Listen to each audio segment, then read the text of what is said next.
Based on all these things and based on all the hype that Nikola is getting, today, September 16th of 2020, me, Falc, host of Books and Beers, I am saying it. Welcome to another episode of Books and Beers. My name is Falc, and today we're going to be reviewing one of my favorite books of quarantine. This book was awarded the best business book of 2018, and it was recommended by a good friend of mine, Bill Gates. The book we're reviewing today is called Bad Blood, Secrets and Lies in a Silicon Valley Startup. Now, Bad Blood is based on the company Theranos, which was headquartered in Palo Alto. Now, Palo Alto is in California, and in California, we also have the brewery of Lagunitas IPA, the beer that we're going to be reviewing today.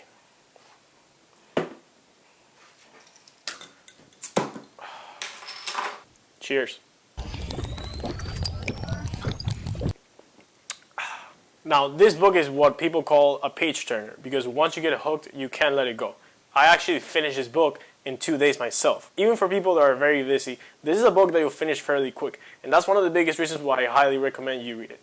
Now, to go over the plot, it starts with a woman called Elizabeth Holmes. Elizabeth Holmes was a chemical engineering student in Stanford University.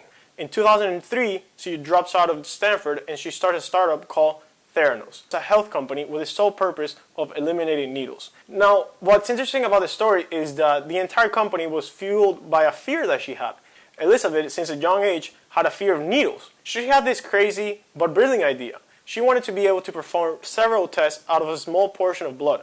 They would just pinch your finger, like they do with diabetics. From a small droplet of blood, they could run several tests and have them ready in a matter of minutes, different than a lab that takes maybe a few hours. Now, if this idea sounds too good to be true, stay with me. Elizabeth Holmes kind of became the Steve Jobs of Silicon Valley. And she kind of became that because that was the biggest admiration that she had. She started wearing this black turtlenecks that she will always use when she was speaking in public. She appeared on the cover of Forbes, Fortune, and several other well-known magazines.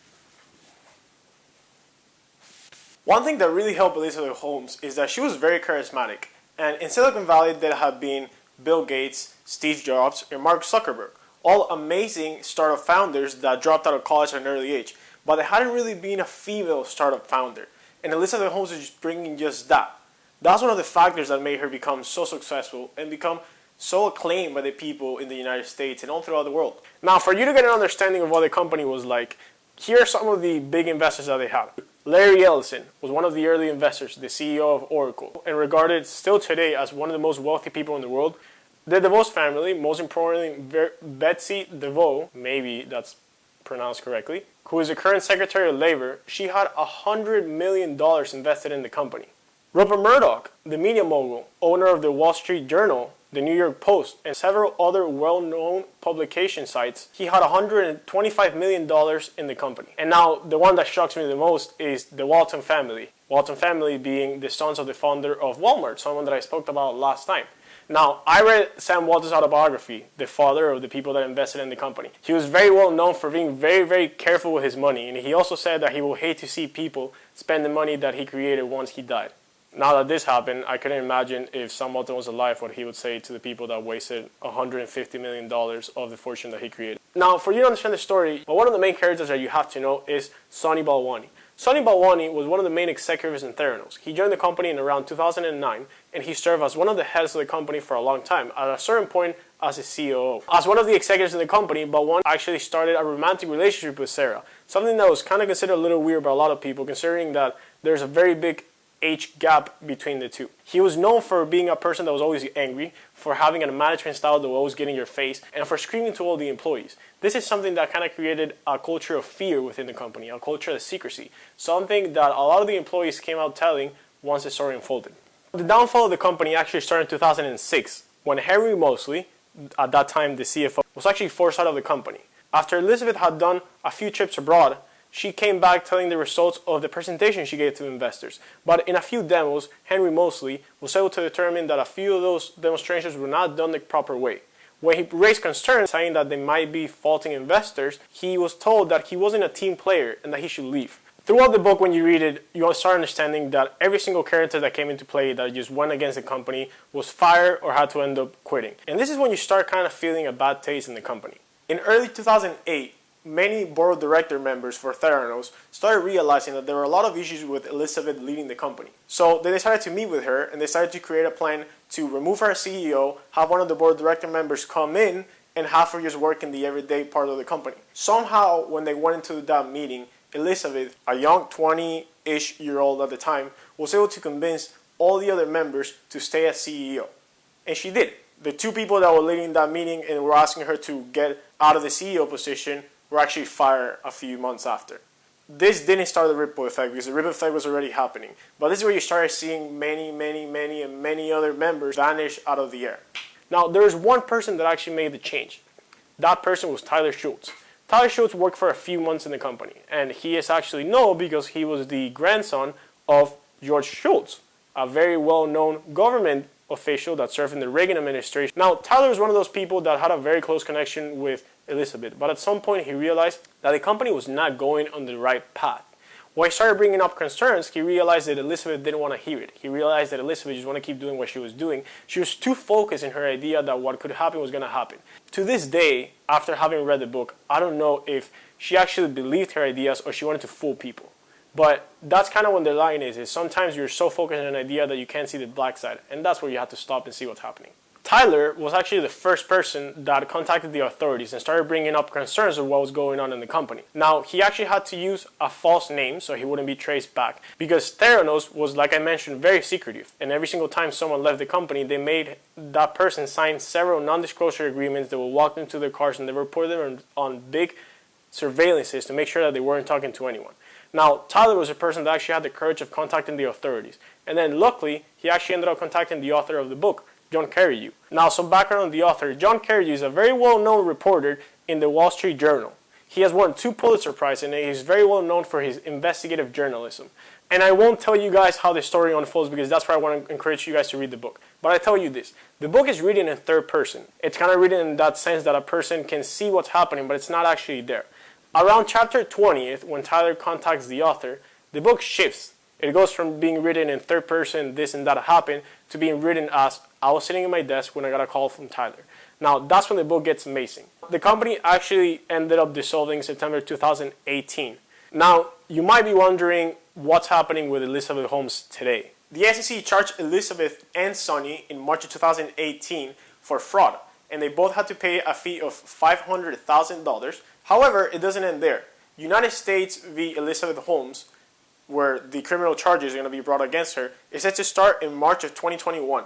It was set to start at the end of this year, but it got pushed back due to the global pandemic. Both Elizabeth and Sonny face 11 counts of wire fraud, both for creating a scheme to 1. Defraud investors, and 2. Defraud both doctors and patients. They can both face up to 20 years in prison if they're convicted for every single count, and up to $250,000 extra in fines. And now it kind of comes to an important part. I'm going to make a very crazy prediction that it somewhat ties back to this book because I've seen a similarity between Theranos and this company. The company is Nikola. Nikola, for those of you who don't know, is a car manufacturing company. It was founded in 2014 and they have been promising a product since 2016 of delivering this concept of zero emission cars. Kind of electric cars. The company is named after Nikola Tesla, just similar to Tesla. Electric cars, you guys get the deal. Now, a lot of people place Nikola as a great company. They do have some good forecasts in creating a lot of revenue. Nonetheless, I see a lot of similarities between Theranos and what Nikola is today. It is important to note that Nikola is a public company, something that Theranos wasn't. When you're a public company, you're forced to be audited. Nonetheless, I did some research myself and I saw that since Nikola has gone public, they have not made any revenue. Now, it's important to note that not making any revenue is not the same as not being profitable. Based on all these things and based on all the hype that Nikola is getting, today, September 16th of 2020, me, Falc, host of Books and Beers, I am saying it. Nikola is a short. A short meaning that you're gambling that the stock is going to go down and you're going to make a profit. Different than when you go long, that you're betting that the stock is going to go up. I do mean this. I started finding out what the company was after I finished reading the book, and I definitely saw a lot of similarity. All the members in my book club definitely saw it as well, and this is something that we talked about since the first day. There's too many things that go in line between Nikola and Theranos, and that's why I think this idea is something that's going to happen. Either Nikola goes bust, and I am rewarded as the new Warren Buffett, basically, or Nikola becomes an amazing company, and no one remembers about this, and they just remember the amazing review I did about blood. We'll see. As of our official ratings, we have 3 categories. We have do not reads, something that is going to be very unlikely that we review in this channel. We have a read, meaning that we recommend you read it, and it's a very good book. And then we have must reads. Now, a must read is not just a book that you like. A must read means that that book, in our idea, means that every single person in the world should read it. Now, so far from the conversations that we've had, there are very, very few books that have become must reads. But there might be a few, so definitely stay tuned for that.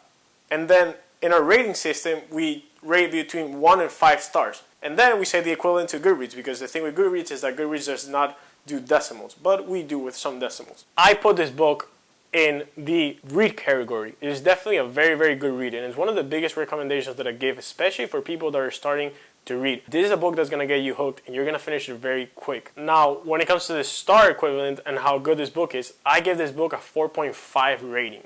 And Barney actually gave it a 4.6 rating. Now, both of those ratings actually level out to 5 stars, which is what we both gave it on Goodreads. The last thing I want to mention is what are the lessons that I learned from this book. I do consider myself to be one of those people that want to create their own company in the future. And we all know that that's not easy. What things that I learned in this book is you don't only need people around you to tell you that you might be doing something wrong. People to make the correct evaluations about the company. Because at least I've had that. It is important for you to know that even if you're putting people there to do the correct evaluations, you need to listen to them. That is where the greed comes into play. I think that every single entrepreneur has to have a crazy idea in their mind, and they have to have nothing but one goal to get to that place. But you need some people to give you some reality checks, because as this book shows, if you don't have that reality check, that's not going to work.